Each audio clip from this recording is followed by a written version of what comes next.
Today, I'm gonna be doing the Olympics in Clash Royale, but it's different than all the Olympics that people do. Instead, I'm gonna be doing 8 different challenges, and at the end of all the 8 challenges, I'm going to be doing a tournament to see what's the most versatile card in Clash Royale. A couple of things to add. 1, 2 Elixir cards are not included as either they're the fastest cards or the most weak cards in the game. This is part 1 out of 9, and the first challenge is gonna be speed. Leave your predictions in the comment section who's gonna be winning the speed challenge and who's gonna get the title for the most versatile card in Clash Royale.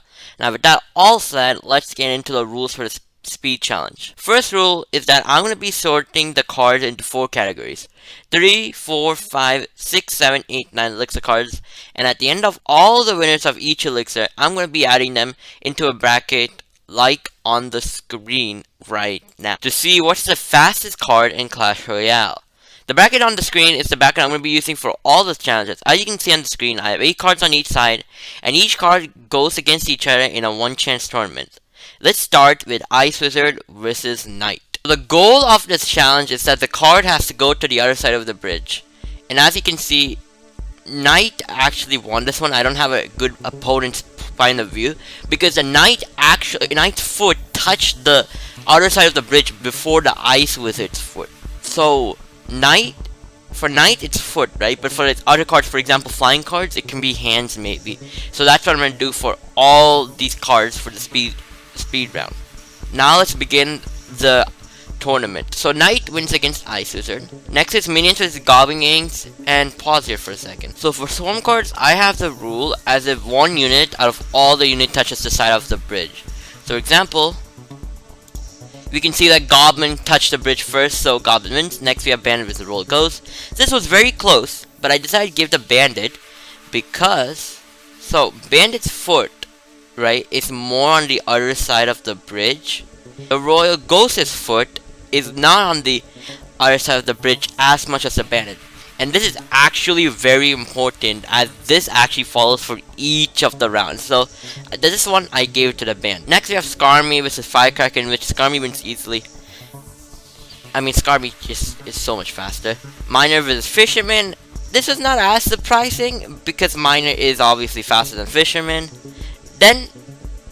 So all this one is gonna be next is basically an ASMR of what I do after, basically let's say all my cards are done, or after shorts. What I do is I just have fun with this, so this is what I do. You guys can see.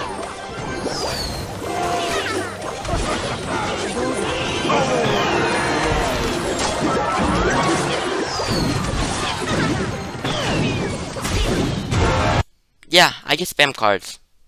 I mean, it's a lot of fun, so I just decided to spam cards, yeah. It's the most fun. Goblins Archers, for some reason I don't have to zoom in, and then we have...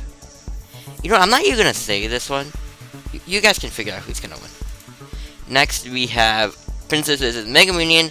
So the problem here is that I can't really do the rules for Princess since he doesn't cross the bridge.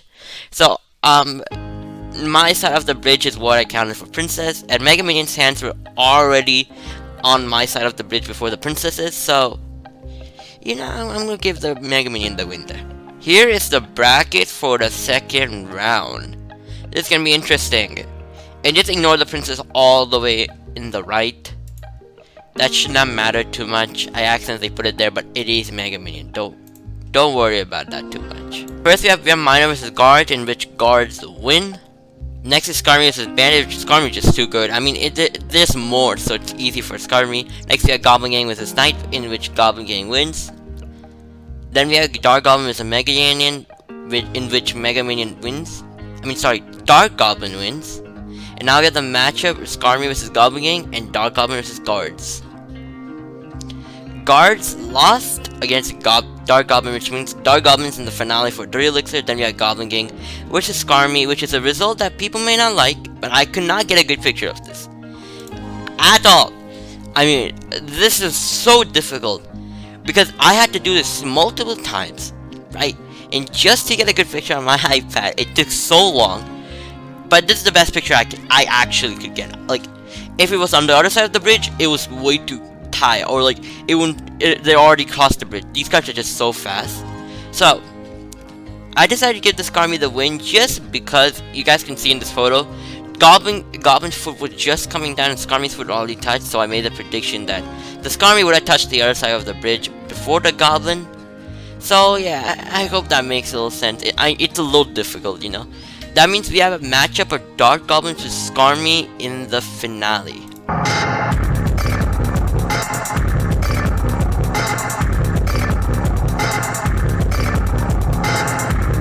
So for this one, it's gonna be in slow-mo because this is so close. You guys can't believe how close this was. And also,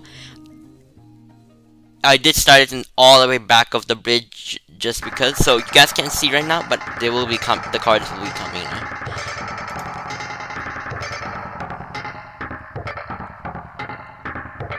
Okay, there they are. The cards should be coming right now. And as you guys can see, Dark Goblin actually didn't get a head start at all, but it was so close, the match. And now you guys can see opponent's PoE. Skarmy's legs was more on the other side of the bridge than the Dark Goblins, as you guys can see in this zoomed photo right here. He was so close, like Skarmy's foot was more than the Dark Goblins. Thus, Skarmy is the winner for 3 Elixir. Now let's go on to 4 Elixir. Now I have the 4 Elixir bracket on the screen right now, and there's something wrong with the bracket that I want you guys to figure out. So let's go on to the first round battles. The first round battles were honestly already close, right? But for this one, and you get the opponent's POV right now, I decided to give the Skeleton Dragons as the hands are close on the opponent's side of the bridge, so Skeleton Dragon wins the first one. Then we have Dark Prince with Lumberjack in it. If Dark Prince actually charges attack, he'll have 1. Then you have Zappies with Flying Machine, which 2 lowest cards, Flying Machine wins. Evis with his Inferno Dragon, Evis wins easily. Then we have Magic Archer with Battle Healer, and this was also super close. But it's not close when you see it from the opponent's PoE. As you guys can see, the Magic Archer's foot was more on the other side of the bridge, and already on the other side of the bridge than the Battle Healer, so Magic Archer wins. Then we have Hunter versus Musketeer, and again, it's a very close one, but you can see the Musketeer's foot was before than the Hunter's foot, so Musketeer wins this one. Next up, we have Hog Rider with Me P.E.K.K.A, in which Hog Rider easily wins. And now we have the closest one, in my opinion, out of all the ones. And I want you guys to tell me who you think wins. And I did this matchup more than a dozen times, just because it took so much time, and I had to figure out who won. And it's not, I mean, I probably should not even done this 12 times, I should have just given a random winner, because there's no way none of these cards are winning, right? Not sure. But I had to make the rules fair for every single card, so I did it. And I decided to give the Night Witch the win, just because I felt like the foot of the Night Witch was closer to the other side of the bridge than the Valkyries. I mean, yeah. So I'm gonna give it to the Night Witch. It's gonna be controversial. Give the Night Witch. Now we have the second round matchup. Let's go. First we have Skeleton Dragon versus Lumberjack. Lumberjack wins. Then we have Musketeer versus Evis, which is Evis wins easily. Then you have Hog Rider versus Flying Machine. Hog Rider should be winning. The reason why Flying Machine's going to the middle is because I accidentally activated the King Tower. Here's the matchups for the third round. Let's go. Actually, let's pause this for a second. So Archer, Magic Archer, Battle Healer, I actually don't have. I don't know why, the clip must have been gone somewhere. But I decided to give the Magic Archer, and I think Magic Archer won by barely though. I mean, sorry, Night Witch. First we have Lumberjack, Magic Archer, Lumberjack wins easily. Hog Rider, Evis. That means we have a matchup of Hog Rider and Lumberjack. Let's see who will be winning this.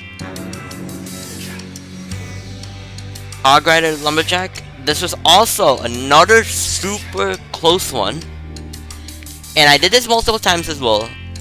I'm just gonna pause it there. So I want you guys to tell me who you think wins. But I decided to give the Hog Rider, right? Because technically the pig is the card. So I decided, since the pig was already in the front, I decided to give it to the Hog Rider. That means Hog Rider is the fastest card for 4 Elixir. Let's go on to 5 Elixir. So here's the bracket for 5 Elixir here. So there was not 16 cards for 5 Elixir. So I was forced to put Royal Giant and Golem in here since they're the slowest cards. And we're not going to be doing 6, 7, 8, 9 on camera. Just because 1, it would make the video so much slower, and 2, I don't think you guys would like to see P.E.K.K.A. versus something like another giant. I mean, that's kind of boring, not gonna lie. That's literally gonna take like years. So I did it off camera, and the Elite Barbarians won. That means we have Hog Rider, Skarmy, and the Elite Barbarians in the final. And whoever wins this one will meet them in the finale to see what's the fastest card in Clash Royale.